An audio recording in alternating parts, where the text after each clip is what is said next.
held. What holds when everything else lets go? Your hands are not empty. Deuteronomy 8, 17 and 18, 2 Kings 4, 1 through 7 are the verses for today. For everyone starting over. Deuteronomy 8, 17 and 18 says, And thou say in thine heart, My power and the might of mine hand have gotten me this wealth. But thou shalt remember the Lord thy God, for it is he that giveth thee power to get wealth. The danger of the empty table and the lie we believe about it. There's a specific kind of fear that doesn't get that doesn't get enough pastoral attention. It's not the fear of death or the fear of failure in the abstract. It's the fear of the empty table. The fear that sits in the chest when the income is gone and the savings are low and the path to stability isn't clear. The faith that asks, will there be enough? And then underneath that, am I enough? Do I have what it takes to rebuild this? And underneath even that, did God walk away from this part of my life? If you're in that place right now, if you're in a season where a source of income has been taken away, where you're trying to figure out what comes next, where you're looking at what you have in your hands and it doesn't feel like very much, I want to talk to you directly today, because the Bible has a word for your situation, and it's not the word you might expect. The first thing I want to say is this. The removal of a source of income is not the same thing as the removal of God's provision. These feel like the same thing in the moment. I know they do. When the check stops coming, when the benefit is cut, when the job ends and the business closes, the immediate experiential conclusion is that that was my provision and it's gone, and therefore my provision is gone. But the provision was never the check. The provision was never the benefit. The provision was never the income stream. The provision is God. And God hasn't gone anywhere. Deuteronomy 8 is one of the most important financial and vocational passages in the Bible. And it's addressed to people who are about to receive provision after a long season of wilderness. God is warning Israel on the edge of the promised land against a specific spiritual error that wealth has a way of producing. The conclusion that your own ability is the source of your prosperity. Quote, My power and the might of mine hand hath gotten me this wealth. End quote. This is the error that abundance produces. And it's the mirror image of the error that scarcity produces, which is, quote, My weakness and my limitations mean I cannot get ahead. End quote. Both errors locate the source of provision in the human capacity rather than in the God who gives the capacity. Verse 18 corrects both. Quote, It is God that giveth thee power to get wealth. End quote. Not he gives you wealth directly. He gives you the power to get it. The capacity, the creativity, the strength, the skill, the instinct, the insight. These are gifts from God. And this means that the person looking at their life and feeling like they have nothing in their hands may be misreading the situation. The hands themselves, the capacity within them, the ability to learn, to build, to serve, to solve problems, to create, are not empty. They're carrying gifts from God that the difficult season has not removed. What hast thou in the house? The widow's oil. 2 Kings 4:2 says, And Elisha said unto her, What shall I do for thee? Tell me, what hast thou in the house? And she said, Thine handmaid hath not anything in the house, save a pot of oil. 2 Kings 4:1-7 is one of the most quietly powerful stories in the Old Testament. A widow comes to Elisha in crisis. Her husband is dead. She has debts. The creditor is coming to take her 2 sons as debt slaves, the ancient world's version of losing everything. She has nothing. She tells Elisha, I have not anything in the house except a pot of oil. Elisha's response is the question that every person in a season of scarcity needs to sit with. What do you have in your house? He doesn't say, let me give you something from outside your situation. He doesn't say, I'll perform a miracle and create resources from nothing. Even though he could, he was a prophet. He asks, and of God, he asks, what do you already have? What is already in your house? What is already in your possession, however small and insufficient it seems? She says, a pot of oil. Not a barrel, not a storehouse, a pot. A small container of one small resource. And in Elisha's hands, directed by the God who gave Israel its prophet, that small container of one resource becomes the mechanism of supernatural multiplication. She's instructed to gather as many empty vessels as she can find, shut herself in with her sons, and pour from the pot of oil, the small one that she does have. And the oil does not stop flowing until there are no more empty vessels to fill. And the oil sold in the marketplace pays the debt and sustains her family for the rest of their lives. The miracle didn't begin with the oil. The miracle began with the question, what hast thou in the house? God works with what you have, not with what you had before the difficult season, not with what you will have once things improve, with what you have now, in this house, in this season, with these hands. The question is not, do you have enough to survive? The question is, what do you have? And are you willing to let God multiply it? For the person watching this who has been looking at their situation and seeing primarily what is missing, I want to reframe the question. What do you have? What skills are in your hands from years of work, from your own experience, from the things you have been through? What knowledge do you have that someone else needs and would pay for?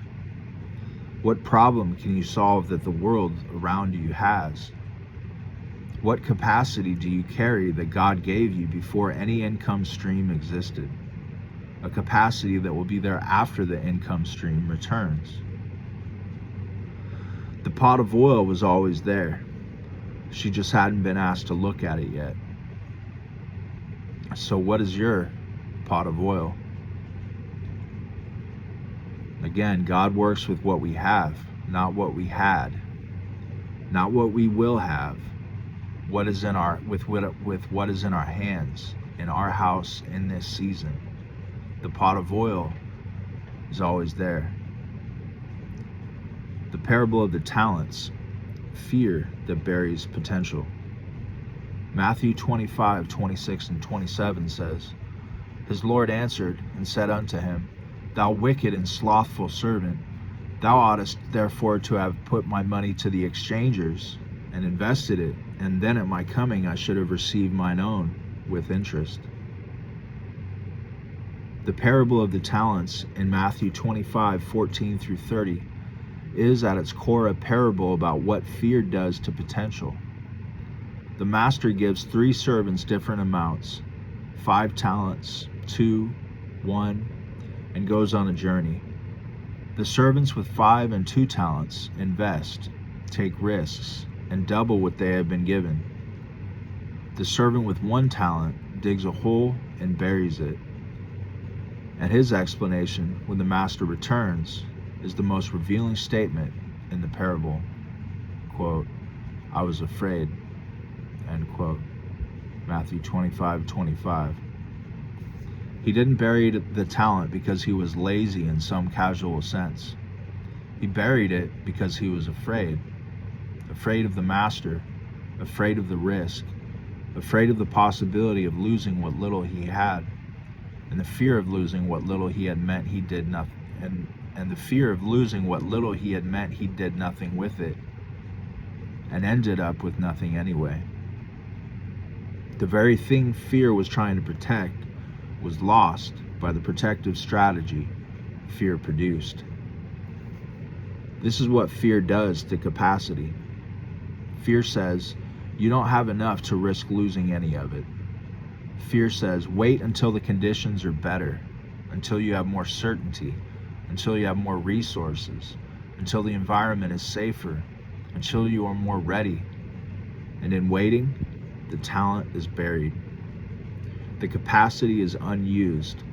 The window closes.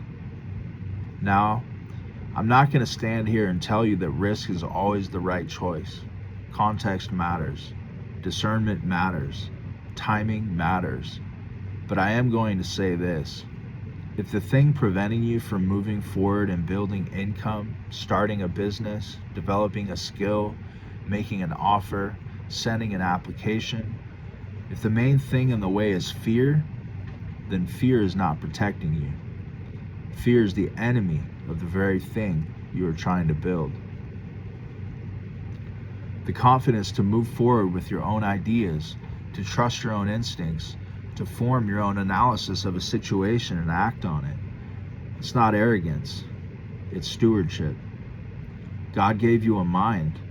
He gave you the capacity to evaluate situations, to learn from experience, to make decisions.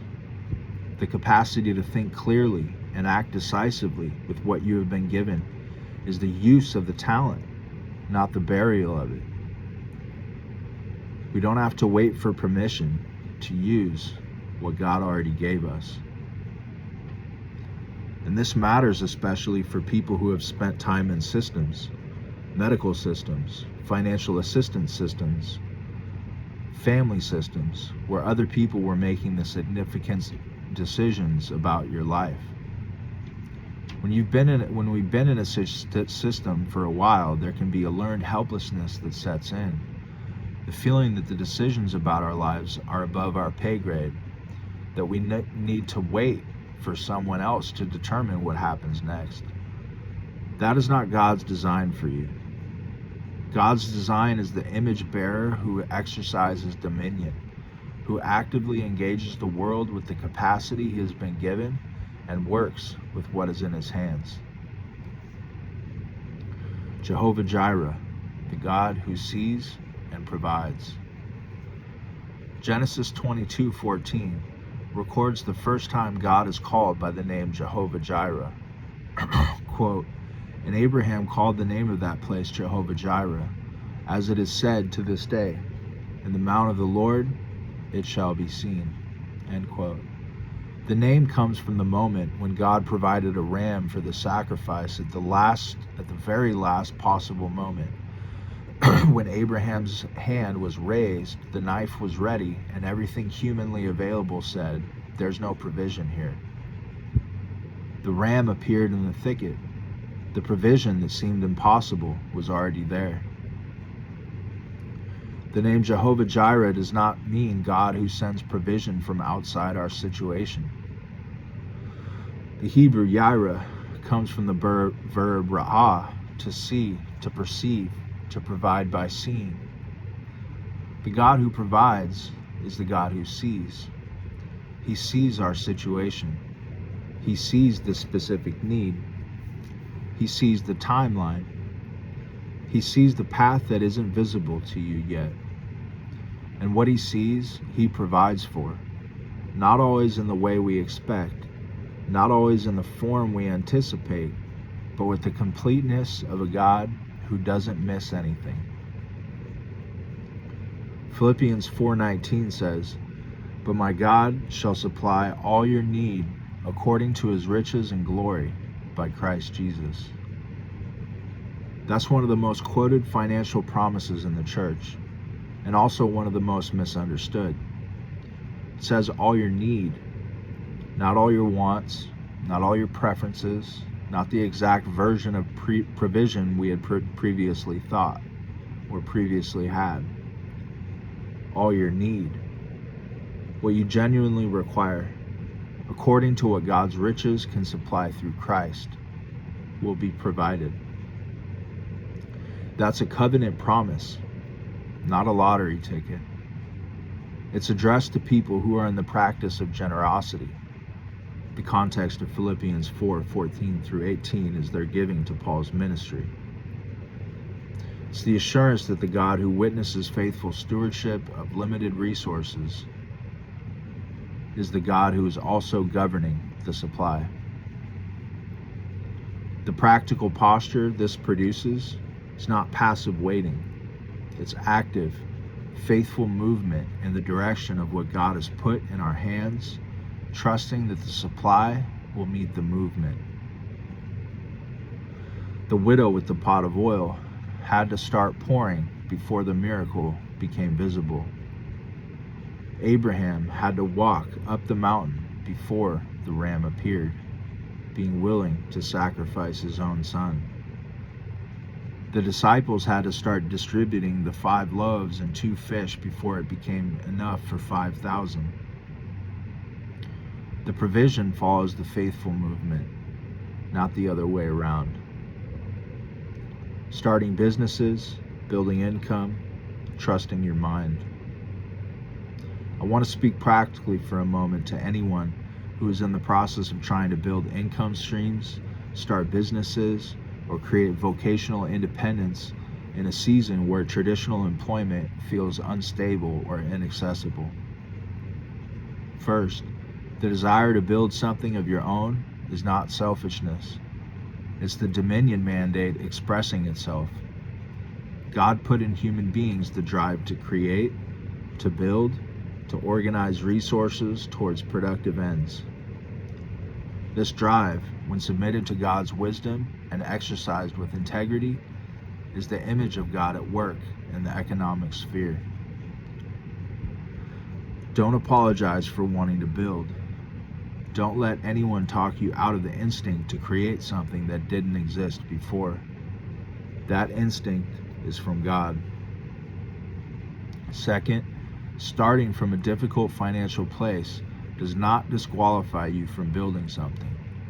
Some of the most significant businesses in history were started from situations of genuine need by people with very limited resources. When what they had was not capital, it was clarity about a problem they could solve and the willingness to start with what was in their hands. The widow started with a pot of oil. What do you have? A skill, an experience, a network, an idea, knowledge of a problem and a sense of how to solve it? Start there. Third, trust your own analysis. This is harder than it sounds, especially in a season when confidence has been eroded by difficult circumstances. But your instincts, your read on a situation, your assessment of what is needed, your sense of where an opportunity exists, these are not worthless because you have been through hard things. Often they are sharpened by the hard things. The person who has navigated genuine hardship has a kind of practical wisdom that can't be acquired in comfortable conditions. That wisdom is an asset. Use it. Fourth, Proverbs 21:5. The thoughts of the diligent tend only to plenteousness, but of everyone that is hasty, only to want. Diligence, the consistent, focused application of your capacity to the thing in your hands. Not the grand gesture or the quick fix, but the patient, faithful, day after day working of what you have toward what God is building. Compound faithfulness. The same principle that makes a savings account grow over time is the principle that makes a vocation, a business, a skill set grow into something significant. Steady, diligent, trusting the process. Fifth, seek wise counsel, but do not surrender your judgment to people who do not understand your situation better than you do. There is a kind of well-meaning advice that comes from people who haven't been where you are. People who offer opinions about what you should do from a position of not knowing what they're talking about. Receive counsel humbly, but remember, you're the one in your situation. You have information that they don't have. Your judgment, submitted to God and shaped by His wisdom, has authority in your own life. Exercise it. The Dead Sea Scrolls and Apocrypha on provision and labor. The Dead Sea Scrolls community rule describes a community in which all possessions were held in common and the labor of each member contributed to the whole. The theology underlying this practice was not socialism. It was the conviction that all provision ultimately comes from God, that no member of the covenant community should be destitute, and that the faithful labor of each person was an expression of covenant faithfulness toward God and toward the community. The dignity of labor, of working with what is in your hands for the benefit of yourself and others, was not diminished by the community's radical sharing. It was elevated. Sirach 31:3-8 engages directly with the spiritual dimensions of wealth and poverty. It says, quote, "The rich has labored in gathering riches together, and when he rests, he is filled with his delicacies. The poor labored in his low way of life, and when he leaves off, he is still needy. He that loveth gold shall not be justified, and he that follows after corruption shall have his fill thereof." Sirach is not condemning wealth. He is warning against the love of wealth as an ultimate thing. The labor of building income and creating stability is not spiritually suspect. The idolatry of wealth, the making of financial security into the foundation of all trust or trusts, is what corrupts both the rich and the poor. Sirach 29:1-7 on lending and financial generosity reflects an ethic of communal responsibility. Quote, "He that is merciful will lend to his neighbor, and he that is stronger in hand will keep justice. Lend to thy neighbor in the time of his need, and pay thou thy neighbor again in due time." End quote. The community of faith has responsibility toward those who are in need, not merely in spiritual terms, but in concrete, practical, financial terms. If you are in need, the community has a responsibility toward you. If you have capacity, you have responsibility toward others in need. Direct words to the one rebuilding. For the one watching this who has lost a source of income, who had something that provided stability and it was taken away, and the ground feels unsteady, I want to say this: what was taken was not your capacity. It was one expression of your capacity. The capacity remains. It has been with you since before that income source existed, and it will be with you after the next income source is established. God gave you the power to get wealth, not a particular job or benefit, but the power. The power is in you. The pot of oil is in the house. For the one who has ideas for businesses and ventures that feel exciting, but who is not sure if they are real enough, smart enough, or ready enough, let me tell you what I know about the servant who buried the talent. The one thing the master did not question was whether the talent was real. It was real. The servant had a real talent in his hands. The problem was what he did with it. Your ideas are real. Your instincts are real.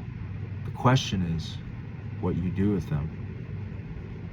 For the one who's been in systems that made decisions for them and who's now having to make their own decisions again, welcome back to the driver's seat. It's yours. God made you a decision maker. He gave you a mind designed to evaluate, discern, and choose in His own image. You do not need to be perfect. You need to be faithful. And faithful includes making decisions, learning from them, adjusting, and moving forward. The fearful servant was not judged for making bad investments. He was judged for making no investment at all. Move. I can do all things. What this actually means. Philippians 4:13 says, I can do all things through Christ which strengthens me. That is the most misquoted verse in the New Testament. It appears on gym shirts, motivational posters, and athletes' social media accounts in contexts that have nothing to do with its meaning. The verse is not a general success guarantee. It's not a promise that you can achieve anything you set your mind to through Jesus' power. The context is verses 11 and 12. Quote, I have learned, in whatsoever state I am, therewith to be content. I know how to be abased, and I know how to abound. Everywhere and in all things I am instructed both to be full and to be hungry, both to abound and to suffer need. End quote. Paul is talking about contentment in all conditions, in abundance and in scarcity, in fullness and in hunger. The all things of verse 13 is all these conditions, being abased and abounding, being full and being hungry.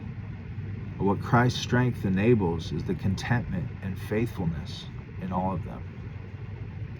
But this doesn't reduce the promise. It actually makes it more powerful, because it means that in your current season, whether you're in the abased phase or the abounding phase, the strength of Christ is sufficient for it. Not just the comfortable phase, the hard phase too. The season where the income is not what it needs to be, and the path is not clear, and the confidence has been shaken. In this season too, Christ's strength is available for faithful, diligent, and forward movement. He will strengthen you to start what needs to be started. He will strengthen you to take the risk that fear is telling you to avoid. He will strengthen you to trust your own instincts when the environment has not been kind to your instincts. He will strengthen you to keep going when the going is hard and the results are not yet visible. Quote, I can do all things through Christ which strengthens me, end quote, is not a promise for the mountaintop. It's a promise for the rebuilding season, for the starting over season, for the what is in my hands right now season. Your hands aren't empty. He gave you the power. Use it.